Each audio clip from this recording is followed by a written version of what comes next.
We are live. Kia ora tātou, everyone. Welcome. Casey here from Kiwi Landing Pad. Great to have everybody tuning in. If you're returning, then welcome back. And if you are joining us for the first time for one of the Kiwi Landing Pad webinars, then a huge welcome and it's great to have you here. Today we are diving into a founder story with Greg Sheehan. Welcome, Greg. Thank you. Lovely Into to be here. Playbooks. Great to have you here. So Greg, you're the CEO and founder of PlayBooks, which there's an exciting announcement that you're going to make soon. There's some great story and journey that you're going to be able to contextualize for everyone in the community. Just before we jump into that, a bit of background as well. You've before PlayBooks, you founded Rightway, which is an accounting firm where you organically grew to over 100 people. You're the CFO of Nike Australia, the group financial controller for Air New Zealand, and the GM for NZ for the National Party in New Zealand. And I think possibly most importantly, the unverified claim of having two hat tricks within a single innings of bowling. My most proudest achievement, um, and some element of witness some that element I'm of able to, witness. yeah, sort of shady, but Are yeah, they willing to testify? there were witnesses. Yeah. Okay, that's good. We'll take you on that one. So a big welcome to have you here. Really excited to dive into the founder story and where Playbooks is. I guess as a starter, would it be cool if you kind of went through the background of how you got to where you are and working on Playbooks, and just right before we jump in, um, everyone listening, if you've got any questions, make sure you do put them in the question section. So in towards the middle of the screen, ask a question. If you put it in there, people can upvote it, which will help us circle back around to it. But yeah, without further ado, Greg, welcome. Thank you, Casey. This is a real honour for me to be here. I've been a fan of the Kiwi Landing Pad and what you guys are doing for a long time. So it's kind of it's a little bit daunting actually for me to be a guest with you, because I'm just conscious of some of the people that you've had in my seat before. So thank you for the invite. It's really cool. So yeah, a little bit of background as to how I got to be here. I've always loved business. It's just always been my thing from the time I was a teenager. I was a teenager in the 80s, and so the 80s, you couldn't escape business. It was the time of Wall Street and Gordon Gecko and, an out of control share market and shoulder pads, and everything was big, and guys had these, big wide silk ties, and it was just all about business. It was almost like uncontrolled capitalism. It was crazy. And I really was drawn to that. And I can remember looking through the newspaper, and I think I was about 15 or 16, and looking at the newspaper and seeing businesses for sale. But typically the only businesses you could find in the paper were dairies or milk bars and lunch bars. And I can remember running numbers and thinking about turnover and all sorts of stuff. And so I was really drawn to it early. From a career point of view, probably categorized my career into sort of three chunks. So in my 20s and into my early 30s, I was very driven, and kind of driven at that stage, as you typically are when you're a bit younger, really driven to achieve success, whatever success was for me then. And so that played out with corporate stuff. So the Nike gig, the Air New Zealand gig, and challenging roles. Nike was an Australian role, and it was just before the Sydney Olympics, and we were heavily involved with the Olympics. It was a big time.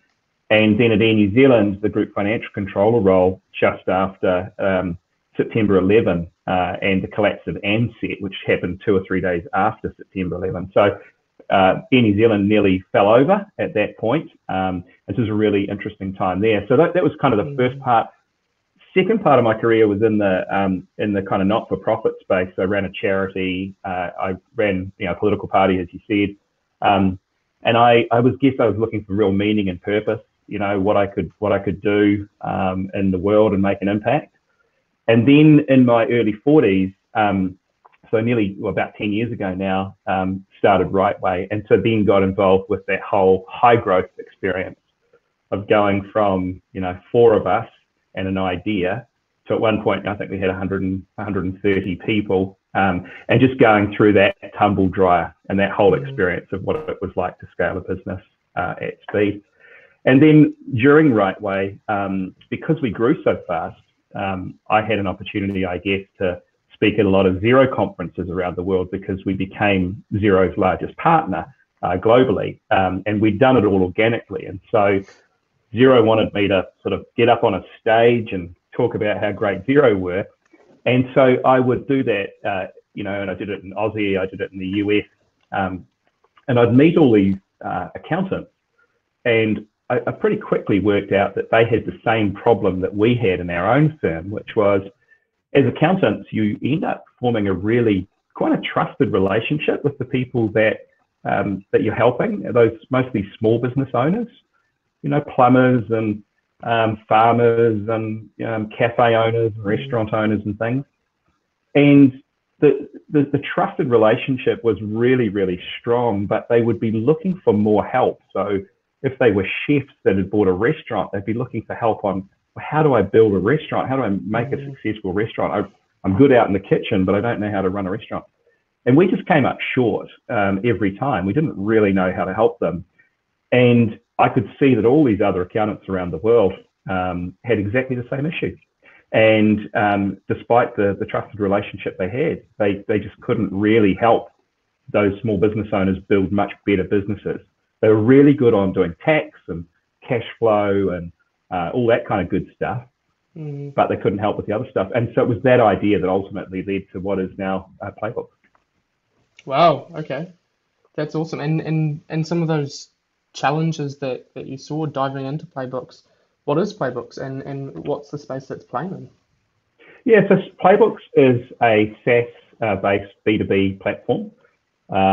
It is a two-sided platform. So on one side, we've got every professional advisor, or really anybody that has clients and wants to look like a hero with their clients.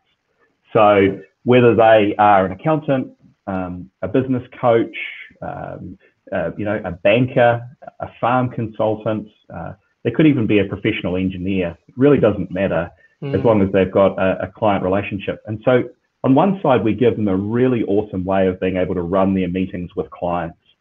And that's when I talk a little bit more about the product a little bit later, you'll see there, what we're doing in that space. And then on the other side, there are a whole lot of people who sell products and services around the world who would love to be in a meeting between an advisor and their client when they're talking about the very thing that those people that sell products and services sell. But they can't be there. So how can we integrate that community together so that when people are talking about something that's a bit specialized, how can we connect all the right people up at the right time? And so essentially we're essentially solving two problems. On the advisor side, meetings can suck, and we're just trying to remove a lot of that friction from running meetings. We want to be able to help them run really cool meetings.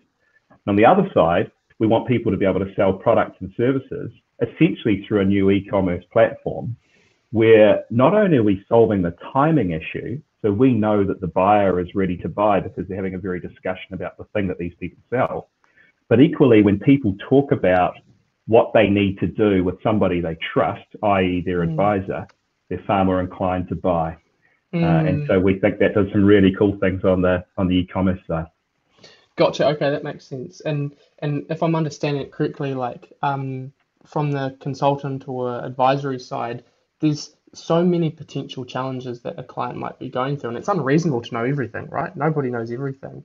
That's right. So you do the best you can within your knowledge to connect the dots, and this is adding rocket fuel under them, where they've got immediate access to a marketplace of all the right solutions, bespoke, precision solutions for what they're facing, which allows them to do a better job in helping their client. But then, as you say, it's also helping businesses connect with potential clients too. And ultimately, the client, the customer, is actually winning because now they're getting all the right tools immediately in one spot. Is that kind of... That's exactly right. That's exactly right. Cool. So if I look at an example, if I look at a very personal example, so I use the PlayBooks platform to run our own board meetings for PlayBooks. And even though I'm a chartered accountant by trade, yeah, you would want to, right? and the board obviously wants us to as well, which is cool. And at a board meeting, I don't know, maybe a board meeting or two ago, there were a couple of topics on the agenda. that Mm, even though I'm an accountant, I really didn't know where to even start the conversation with the board around these two topics. One was about putting an employee share plan in place, and another one was around directors insurance. And what are the things I should even be thinking about with the board on each of those two issues? So with mm, playbooks, I was able to bring a playbook through, one from Crombie Lockwood, who created one on directors insurance, and another one from a law firm on putting a share plan together. And so because these experts had created these really cool playbooks and gave me the discussion points and the things I could work through, I was able to do that with my board, and then from there record the various actions and things that we each needed to take. So it really just amplified and lifted that whole mm. conversation. Yeah, that's very cool.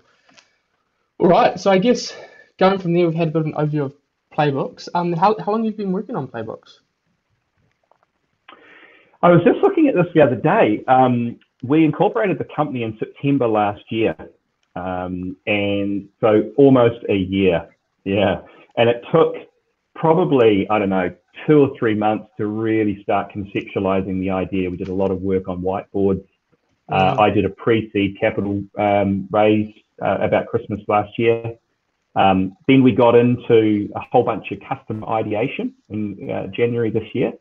mm, So we sat down with people, we looked at how they worked, we looked at how advisors worked with clients. Did they use, how did they use technology?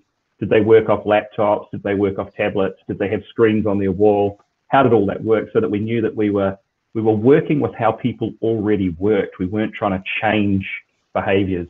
mm, And then we took a group through a prototype session in March where we showed them an early kind of clickable prototype. And then we took 40 customers through a beta session last month.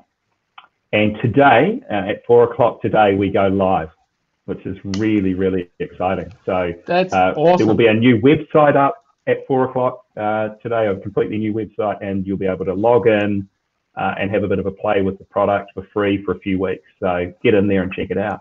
Yeah, can we get some more hoes in chat? That's awesome. Going live today. I feel honored that you're joining us for a webinar on such an important day.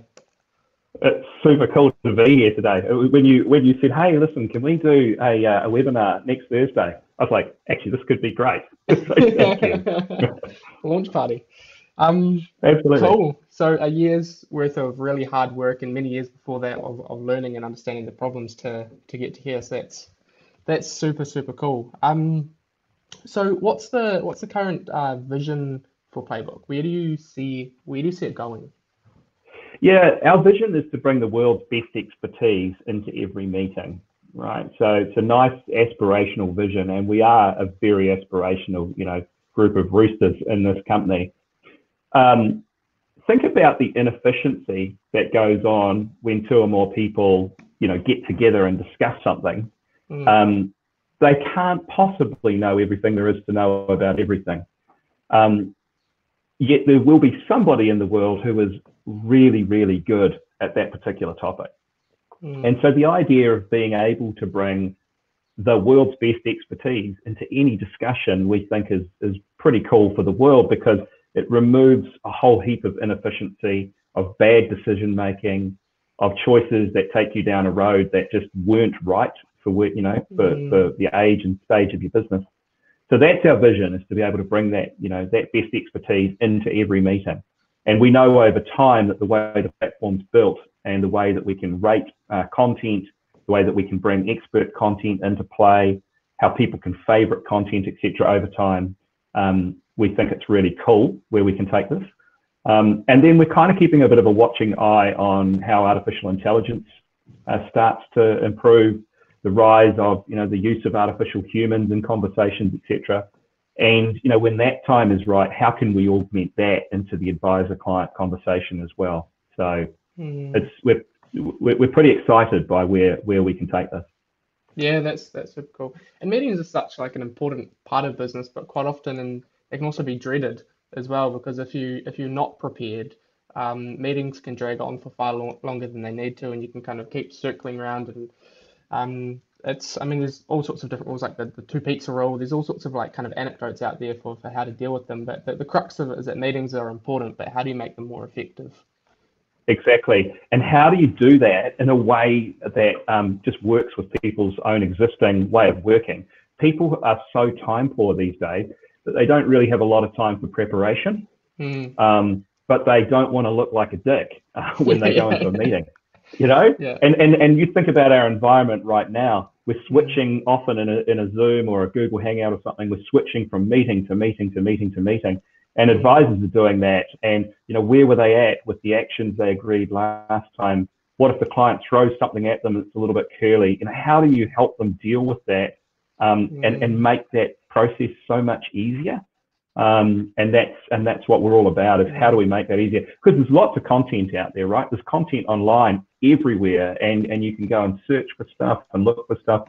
It's in different formats. It's in long form articles, blogs, you know, videos, etc. But people are time poor, and they don't have the time in most cases to go and research all of that. And so we just want to be able to drop it in their laps in a really short, digestible format, as and when they need it, and just, you know, make that whole experience much easier for all involved. Yeah, that makes a lot of sense.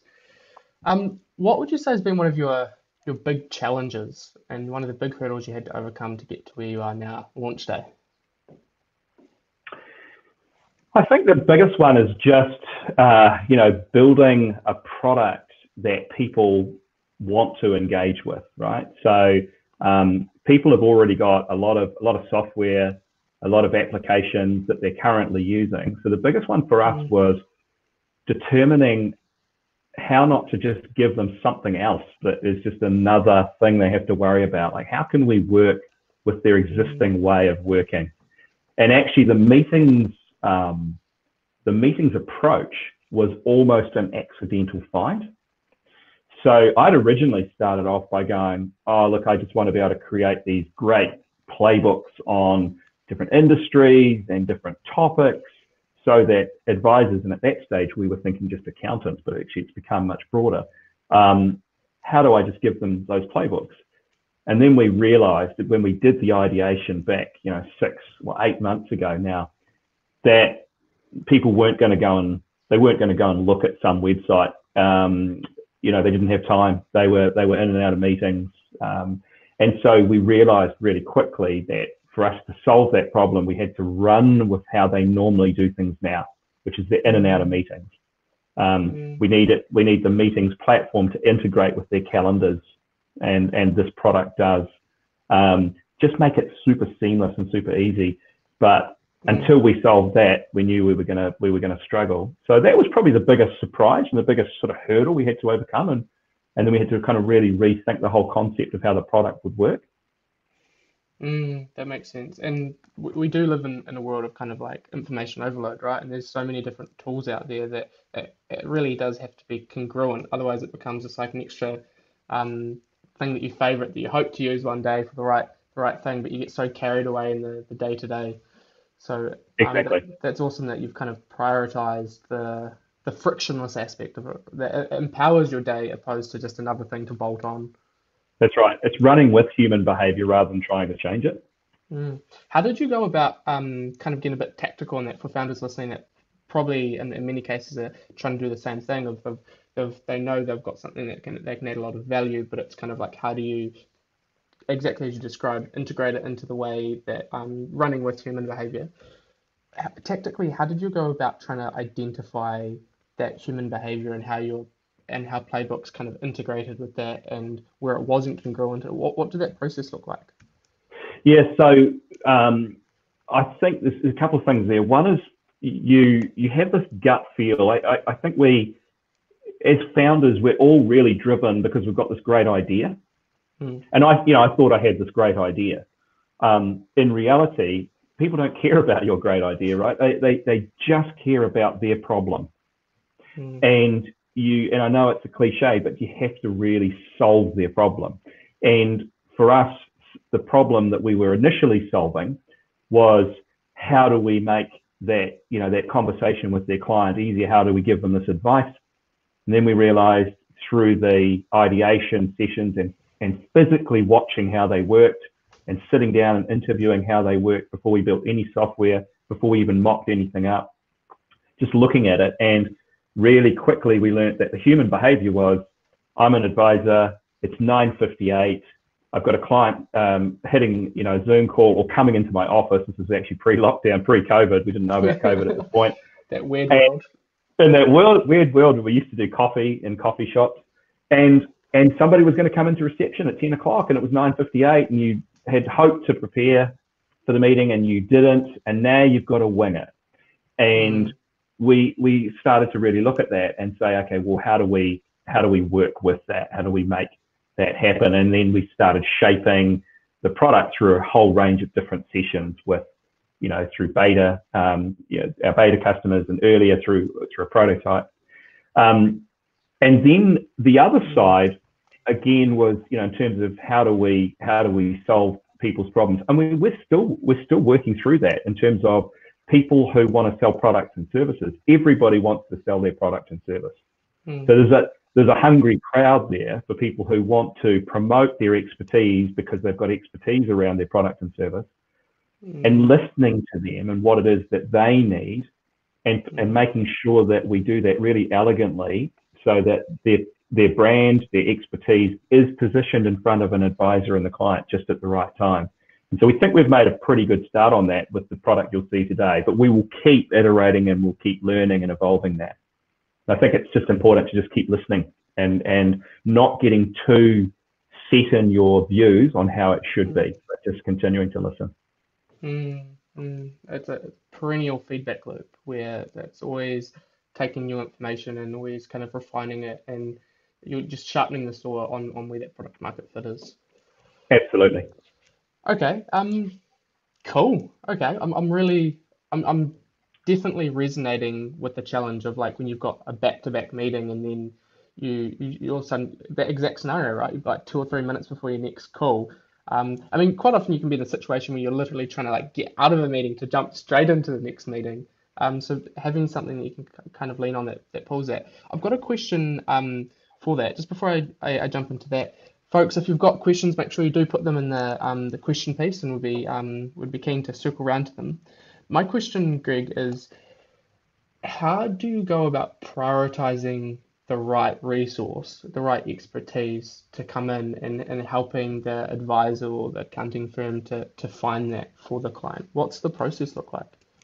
Yeah, so there's the ability to basically go through all these different playbooks by industry or topic. And we're going to do a bunch of work to look at search optimization around that so that we can make it super, super, super simple. And then serve up playbooks based on the industry of the client. So there's no point seeing a whole lot of stuff about irrigation for farmers if your client is running a cafe. It's important to have good water running through the cafe, but you probably don't need to see playbooks on irrigation. So first of all, just making sure that the search functionality is really good. And then it starts to get cleverer and cleverer around working out, well, what playbooks are appropriate for this particular client. We've got the ability to look at being able to save playbooks and record playbooks for for different purposes, so that you've got your favorite playbooks on particular topics. But we've also got the capability right now of being able to build your own playbooks. So we all like to do things differently, right? So whether it's how you onboard a customer or a technical discussion you like to have when you've got a new customer, or even something that's, I don't know, it could be anything that's something technical. How do you build that content either for you as a user or for you and your team to be able to use on a continual basis, and to create your own playbooks? And then if you think, well, I really like this playbook for what for the way I like to do this, I'd like to share that playbook with the world. I'd like other people to know about the way I like to do this. And then as a result, I can essentially use that as a distribution tool. It's a marketing tool at that point, because I want others in the world to know about this expertise I have. And then you can publish that into the Playbooks platform and have other people use your expertise. So obviously you've got to choose at what level you provide that expertise.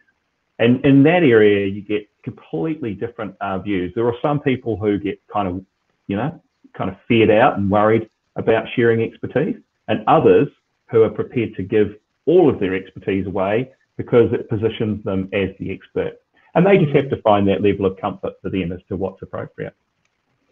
Yeah, that's cool. And as you say, like if you start having advisors and folks that use this, creating their own bespoke playbooks, there's probably going to be a lot of learnings that even you guys get as playbooks as Right? the platform as well, right? And it becomes Completely. this beautiful kind of circular loop where you can kind of see the trends that are happening and help fill gaps and help empower them to do what they're doing, which comes back to that kind of always kind of observing on how you can add the most value to your customers. Totally. And we know that even from a data perspective, right, we will know as the volumes start to increase, we can say to an advisor, these are the types of topics that other advisors like you that live within some sort of radius of you, whether it's a 50K radius of you, are talking about with these types of clients in these industries. So let's say I use the accounting example.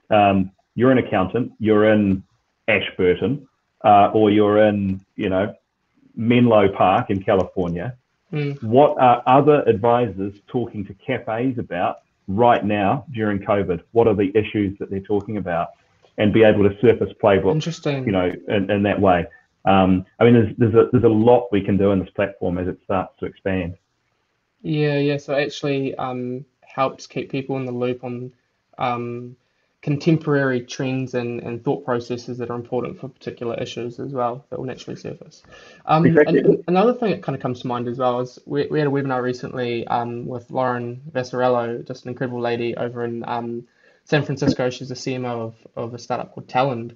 And she was talking about this example of how obviously meetings have gone digital, everyone's doing Zoom or whatnot. And there has actually been an empowering piece, which is that if you get a potential client or customer on the other side, um, they can't see necessarily the tabs that you've got open if they're in different rooms and that sort of stuff. So you can actually bring information to the forefront in a very kind of smooth way. That would be kind of weird if like we were sitting down and I like pulled up your LinkedIn and like started like going through and stuff in the conversation, right? Like there's almost this social dynamic where you should have done it beforehand or not at all during the meeting.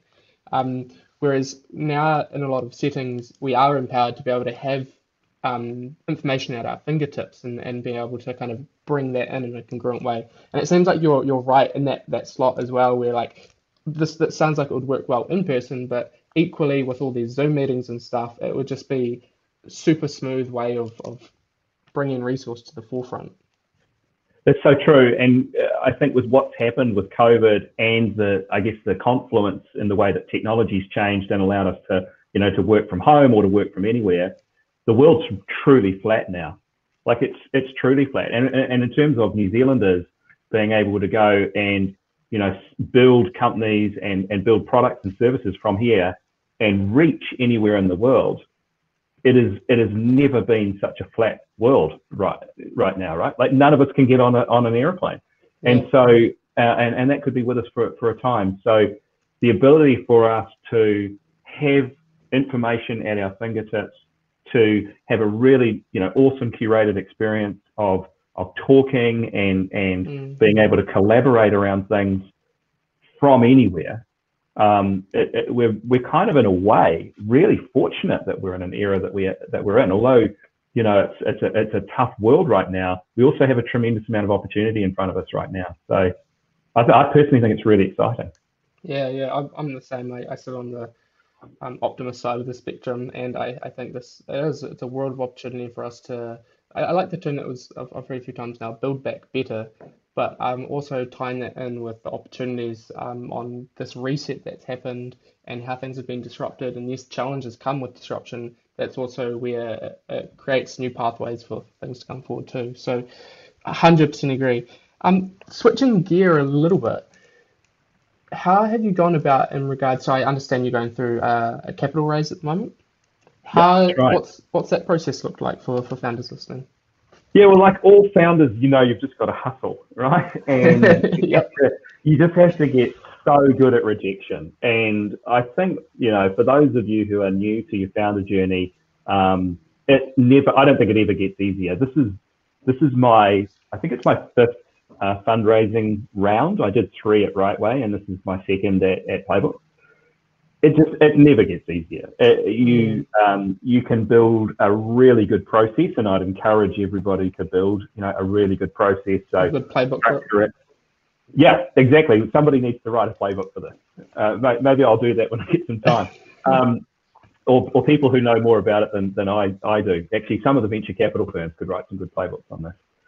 But building out a really good process and then sticking to that process, and know that every time you get a rejection, it is just part of the process. That's just how it rolls. That for every 50 or 100 people that you pitch to, you're probably going to get 95% plus who either sort of demur or say no. But that's just part of the process. Having said all that, we're pretty encouraged by where our capital raise is going. So we're out there at the moment, and we're raising up to $1 million, and we're pretty comfortable with where that's going. And in fact, look out for some stuff on our socials early next week around that. So for those people who have got wholesale investor criteria met, there's going to be some stuff there for people. So yeah, look, it's just I'm spending a big chunk of my time at the moment doing that. It's always challenging, but it's going pretty well. So For sure. What's your thoughts on, or your approach with, as you're making progress, feeding that into the investment cycle, and the conversations? Do you have any thoughts on that? So as you go through each conversation and you're circling back, because usually investors want to keep me, if they might not say yes, but they're like, keep me in the loop or whatever. They want to keep the door open, right? What's been your kind of process on that? Have you been able to make progress and then kind of feed it back to the investors, or have you got much thoughts on that? Yeah, I'm a pretty organized kind of chap, right? So like I've got this Airtable that I run with all these different levels of different people I'm talking to, and when I last contacted them and that sort of thing. But one of the things I've learned is that and it was an expression that actually Hamish Edwards, who was my co-founder in Rightway, and he was Rod Drury's co-founder in Xero, he taught me this, and I think it's a really appropriate one. It's go for the no. So actually, when you're talking to an investor, I know it sounds really counterintuitive, but you're pushing for the no. You're actually pushing for them to make a commitment and not to just sit on the fence, because give an investor a chance, they will generally always sit on the fence. And they'll wait for more information, they'll wait to see others coming on board, etc. And so what you do typically go for is really to push for that commitment. And in a funny sort of way, when I did my pre-seed round, what I found to be really successful was to say to people, like, be really upfront and say to them pretty much what they're thinking, which is, this could all fall over. And I said to them when I was doing the pre-seed, look, this is the earliest stage of the business. At this stage, a year ago, it was a PowerPoint. That's all it was. We didn't have any code. We hadn't tested the idea with customers. We had a pretty strong thesis, but we didn't know. And so I would say to them, this has to be money, and it was a minimum 25K check. This has to be money that you can afford to lose. And there is a high chance that you could lose it. I don't want you to lose it because I don't want to be embarrassed by the business failing, but you have to know that is a possibility. And once you get them sort of over that mental thing that's going on in their head anyway, then you can start talking about, but this is what we have planned, and this is what we plan on doing. And if it goes well, this is what we could do.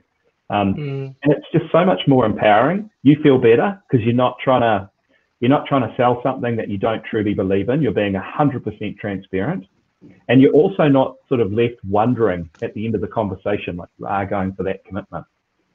So that's been my approach. And I think for those who feel okay with it, do be a bit more confident to just really go for that commitment, and be really honest with people about your approach. I like that. The common trend here is time, right? Of everyone's time's so precious. We only have a certain amount. It's finite, and being able to go for the no is accelerating the journey to get to the outcome, opposed to spending months where you could have got there in weeks or whatever the time frame is within that. Which is okay, as you say, it's a numbers game. It's okay if they say no if it's not the right fit, but you've given the upfront expectations and you've helped find out whether you should keep investing your time into whether that investment is something that makes sense for them. Um, Yeah. Yeah, and then I think it's just this fine balance between listening to their feedback, because there will be the odd one who will say something in an investor pitch, and it will be a gem. It'll be something that you can take into your thinking and either adapt your future pitches to others, or even incorporate into your product. There'll be mm, something there, but don't be worried by a number of people who can't see what you can see.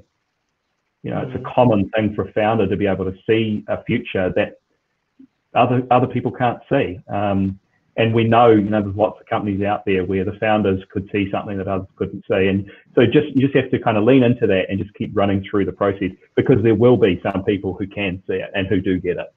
And there's always, hopefully, just enough of yeah, those people. 100%, 100%. So where do you see the industry that you're playing in? What sort of direction do you see it going? Do you, like obviously you're looking at creating a whole marketplace. Um, is there anything sort of that adjacent in regards to the way the industry is going as a whole that you feel you're riding the wave on? Yeah, so if I look at, I'll split it into two pieces, so one for each side of the platform. So I'll split the answer into two. So on the first side, on the advisor side, advisors, I think, are actually, ironically, there's a lot of talk around at the moment about, disintermediation. There won't be advisors. The end customer will be able to access things directly. Mm, Artificial intelligence will replace the professional. I don't necessarily buy into that, and I tell you why I don't buy into it. I think, I think the AI is just not there yet, right? mm, It's um, I mean, we can't even right now get accounting, whether it's Xero or Intuit, we can't get things coded automatically for us, right? So it feels like it's some way off, and I think it's going to be some time before we can even get a tax return filed by artificial intelligence. But it will happen in time, right? But there's something really special that goes on when an advisor sits down with a client. There's a very human level of encouragement, of accountability, of a shared experience that people engage advisors for. It's why people pay for personal trainers. It's mm, why people will go off and see a psychologist. It's why people will go off and see a doctor. Yet there is a lot of expertise online, but they want to engage with somebody that they can trust. And mm, I think in the world that we live in now, people are going to seek that out more and more and more. But equally, I think there's an opportunity for people, and particularly with something like our Playbooks platform, for people to become advisors, and to specialize and to niche into a particular area. So I actually think advisory, across all sorts of range of disciplines, will actually increase. There's a sort of a distinct lack of trust in a lot of our institutions these days, in how we're being marketed to, and all sorts of things. And so I think we're putting a lot of our trust into other people. So that's sort of on one side. On the other side, on the e-commerce side, or on our expert platform side, I think there's a growing rise of small business. There's almost like a small business revolution that's starting to occur. There's mm, a bit of a pushback against some of the bigger, tech companies owning all distribution on marketing and e-commerce channels. I think that is starting to sort of change. And so I think there are people looking for other alternatives to get their product and service in front of people, when they're ready to buy. And so I think we're riding a couple of cool waves there in that sense. yeah, that makes sense. That makes sense. What's a big day for you, Greg? A It's a massive year, day. a year in the making. A year in the making. Yeah. Are there any particular uh, channels or professions that you're going to be pushing for hardest in the first go? It sounds like this is a very kind of versatile solution that will kind of grow wings in different areas. But what's your first push? Obviously, accounting side of things, accounting firms. Are you Yeah. limiting it to that or? No. No, so obviously that's what I know, right? That industry is what I know, and if you just look at the accounting sector on its own, most small businesses, and whether they're self-employed people, micro businesses, 2-3 employee, or small business up to 50, 100 employees, they've all got an accountant. Generally, they've all got an accountant. So, and we all know there are a lot of those types of businesses globally. So as a channel and a distribution channel into market, that is enormous in itself, right? And it's the one I know. So we will start with the accounting market. We've got some really good relationships with Chartered Accountants Australia and New Zealand, and they are the professional body. They have 100,000 members. And equally, we're having some conversations, though, with a couple of banks here in New Zealand who are looking at our product to use the product internally. So what they can do is they can build playbooks for their own people and spread those playbooks across their teams. So that might be on, how to do a discussion around asset financing or some other technical conversation, and they can hold that proprietary playbook and run that at their meetings. So the opportunities for it are really large. But hey, it's day one. Yeah, absolutely. With a large organization that has repeatable processes or recurring themes that they deal with, being able to develop their own internal playbooks. I can even see it, to be honest. We've got a question that's come through from Gary. How does Playbooks use live streaming, Greg? So currently, Gary, we don't have live streaming. At the moment, the playbooks are static, essentially question cards that the advisor uses.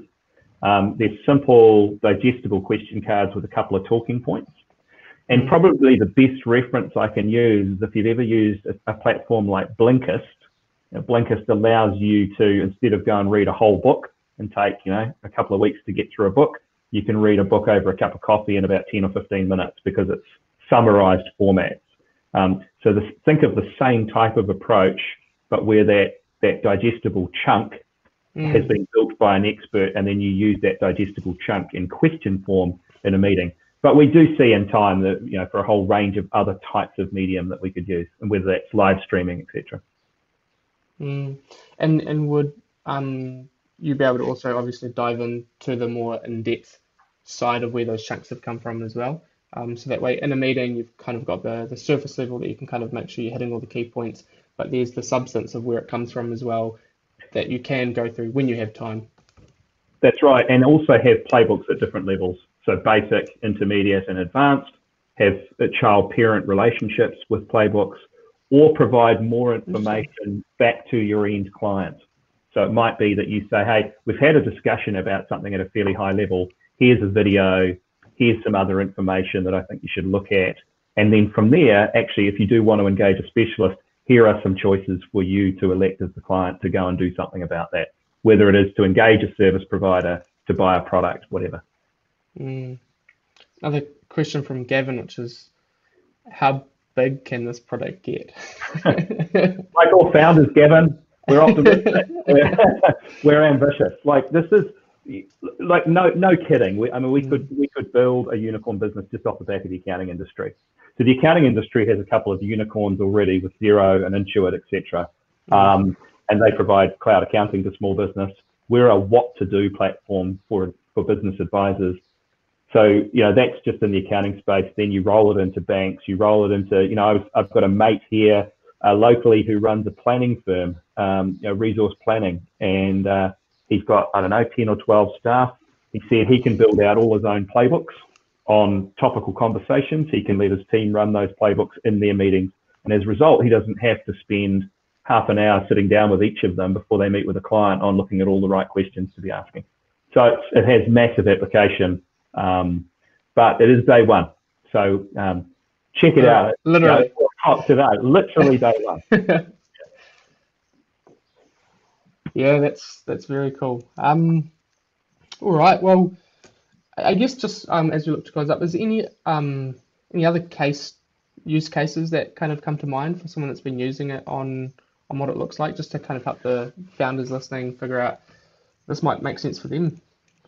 Yeah, look, I think if you have clients, right? So if you're in meetings with people that are in a client capacity, you can build any any knowledge that you have into a playbook. So you can jump on there today, you can have a look at the product, you can start building out some playbooks, you can start using those playbooks when you're running your own meetings. The use case is completely open to you as to how you want to use that. So, we know there's application across the accounting space. We know there's application in enterprise, banks, big four accounting firms, etc. But equally, if you're running if you could be a one-person business and you've got clients, you might be a creative, you might be an architect, and there might be a whole bunch of questions that you want to ask, somebody building a house, and you want to run through a whole range of things. The opportunity to build your own playbooks is unlimited. Yeah, that's awesome. I've just linked it in chat, so make sure you go check it out. PlayBooks.live. Post 4 o'clock. There will be a new website going up. New website at 4 o'clock. So add that to your calendar. Greg, is there any closing thoughts that you'd like to share with the community? Could be around your journey, could be things coming up. Yeah, I guess a story that I tell our kids, and it's one they probably get sick of me saying, is that I tell a story of if you're down at the beach and you're thinking of going fishing in a boat, there will be people on the beach who have never been fishing in a boat, and they will tell you that it's probably not safe to go fishing. The weather could turn. There'll be a whole bunch of people who will say it's not possible and it shouldn't be done.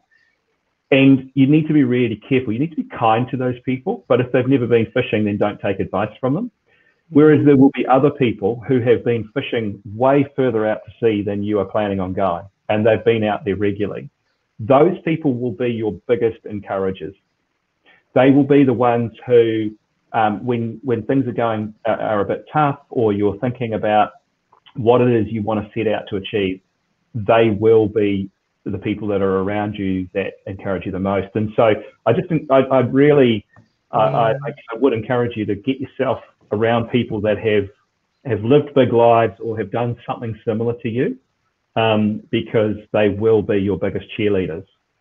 And I think that's a really important one. And the other one I would say is, as a founder, really listen to your gut. Your gut instinct is typically very, very good, but test your thesis. Test your thinking with others to kind of balance it out. But do really listen to your gut. Sage advice, Greg. Thank you so much for joining us. It's been an absolute pleasure. I will be looking at the website at 4 o'clock and diving in, as I'm sure many others on this call will be as well. Keep up the awesome work. And if anyone wants to connect with Greg, let me know. I'd be more than happy to facilitate an introduction. All the best, Greg. Take care. Thank you. We'll talk soon. Thank you so much, Casey. It's been a real honour. Right. Thank you. Thanks, everybody. See ya. Bye-bye.